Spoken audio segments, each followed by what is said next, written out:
hay cuuɗel naata école yo janngude ɗan gendiwal mbelen waɗa assoir connaissance mo instrumental de base sabu neɗɗo fof woni leñol ma ko aade ma woni leñol ma ko ɗemgal ma kono noon tiftaren kadi goɗɗo ari codditimo wiimo woni Amadou Hampâté Bâ o wi ɗaɓɓe gandal e nder ɗemgal moɗon sabu hakkille ene moƴƴi e aade kono gande gandata e haqqille sabu gandirta ɗum ko kala nde garɗa e ko andama namdoɗa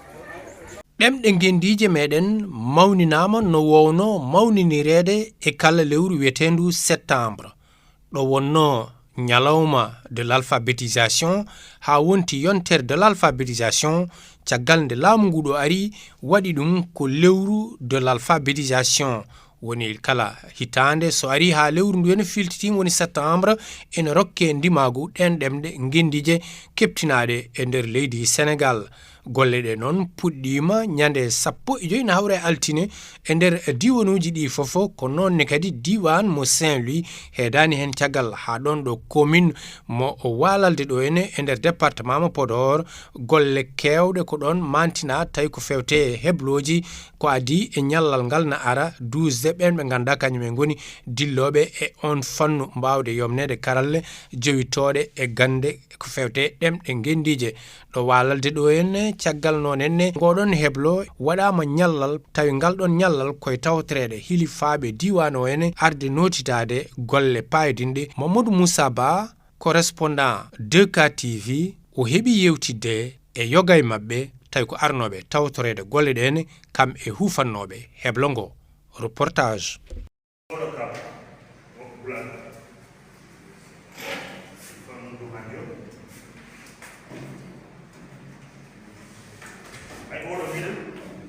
Cap d'Allemagne sur le courant, où on est pris au palais, il descend là. Voilà, victime. Encore, on va pas. Donc, on va bien le visiter là. La vista.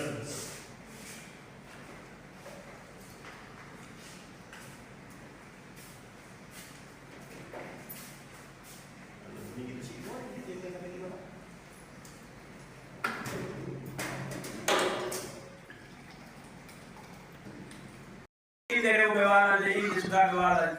e inde yontaɓe walande tawi hen goto ne hettimi ɗo banggue nam loɗonaɓe député Moussa Hamad Sarr walade fof no wi on siri e ɗum mawle amen noon e ɗi tan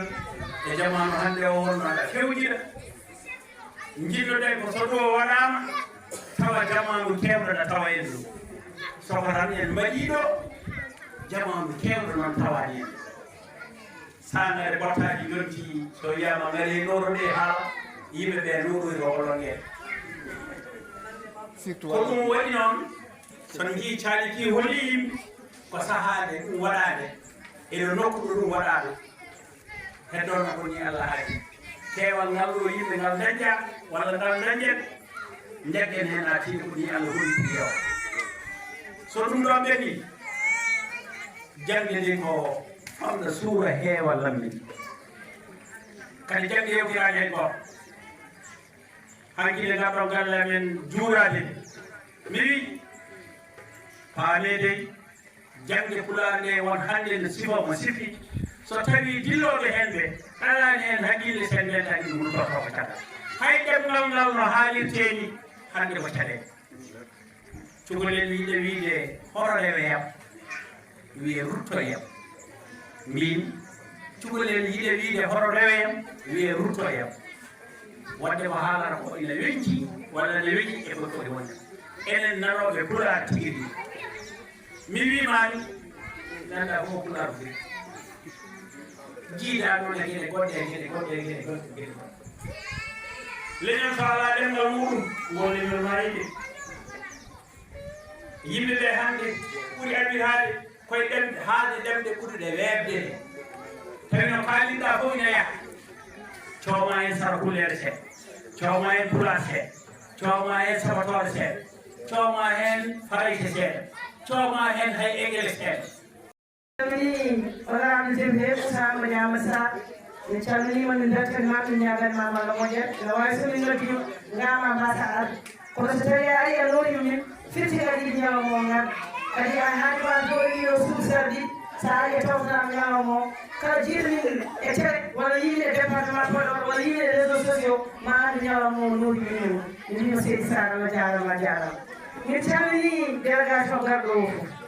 e goto min goppani mo lutti tum oɗo fof calminama on dotta on min simila mone walde min calmini noon min juurima seydi Badaw so min mbi min calmini min juurima seydi Badaw min jogui hen dalilo sabu nde ƴettere ɓe mi ƴettiji haalade min teddiniri kanko o nangi e naatiɗi kono fodde nde foti wadde waɗi amin cuusi daraɗo min kaada e waalade min kaada e département Podor min mbimo seydi aw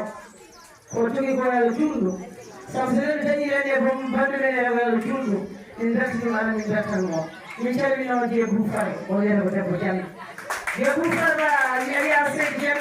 o woni ma naftor goɗɗe ñalawma o yonti min kaali min mbiya min jogui ɗo yontere ɗen mi yendi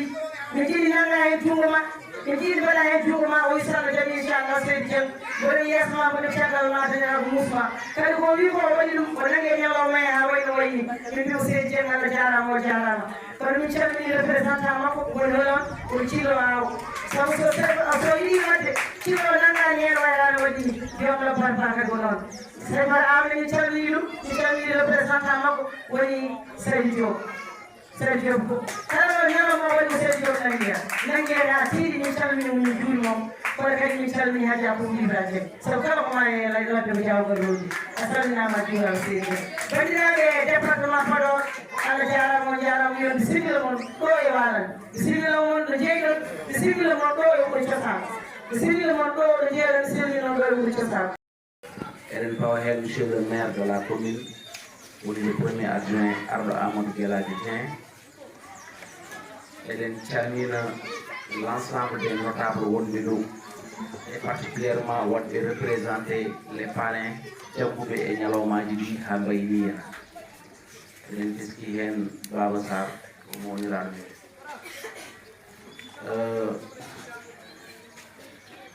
men mbeɗa salmina aussi de manière distinguée le représentant de l'IA de Saint-Louis kanko joɗiniɗo le ministre de l'éducation nationale so tawi haala jangde ina haale ko kamɓe ngoni ɗo henna no poɗɗen tottude haala men ɓe nawa ɗum ko foti yettinede fof mbeɗa salmina aussi organisateur uji par ce que ko initiative moƴƴo mais so alano ko heɓɓi ɗum ɗum joni monsieur Eli haali ɗum mi wawno ɗum nakka wadde ɓesgu walalde e gardogol Binta Dieng ina wonde Kousum Diop mi yii hen Moulay Dieng aɓe keewi machallah mais ko kamɓe jiinomi hen ɓe darti galle e délégation mabɓe mawɗo ɗum salminde mbeɗa yettaɓe e noɓe tambori gueɗe ɗe gila garɗon ɗo dimanche ha ñalawma hande o kala ko jagga hen kamɓene soɓe jonnama wayatani hen kamɓene Allah jarama ɓe jarama eɗen calmina dendagal arɓe ɓe woni hoɓɓe ɓe jeyɓe initiative oɗo ha ñalawmaji ɗi mbawi wade ni hen en beltima par ce que ko fartague mawɗo ɗum waɗe e nder walalde sababuji ɗi ene keewi on kaali woni ɓe ndenduɗon gueɗe ɗe surtout gueɗe ɗe ɓe jogui e nder ko ndenduɗon ko mais kadi on kaali walalde ko wuuro aada ko wuuro cosaan minen nde min janggata primaire ɗe min jiiɗo pulaar ine janggine ɗo woni ko monsieur le maire arɗo Amadou Guelaji wi janggini yummiraɗe amen ha hande hay hen jeeyowo hiɗɗi ina waɗande hoore mum calcul e fof ko kamɓe jangguinno ɗum donc tous les pionniers jangguitinoɓe pulaar e nder falde Fouta e nder leydi Sénégal fof calminama juurama par ce que ko initiative uji ɗiɗon woni ɗo ha hande kañum woni e yodnede e fewnirede mais ko kamɓe goni les pionniers so ɓe puɗɗano ɗum mi wawno hande ko wiya dañama ko wonde pulaar waɗama modifié woni pulaar ne jogui alkuɗe mbawde janggede ɗum ɗo fof soɓe puɗɗano noon wata wade ni hen donc kamɓene Allah jarama ɓe jarama centre uji ne keewi e nokku o ne keewi e département o ne waɗi centre uji tati nane e Podor hen goto ko privé ko ma sœur en géré ɗum keddiɗi ko e centre uji d'état waɗi ko centre formation professionnel mo Podor waɗi centre départemental de formation professionnel mo Podor keddiɗo noon Aéré Law wiyete ko centre formation professionnel Aéré Law keddiɗo nan Mbumba wiyata ko centre formation professionnel mo Mbumba keddiɗo woni ko cubalel centre formation professionnel mo cubalel wala ko ɗiɗo centre uji goni e diwan ɗi kadi centre uji mbaɗira tan mahede pour meuble ɗi mbaɗira ko yo sukaɓeɓe janggu hen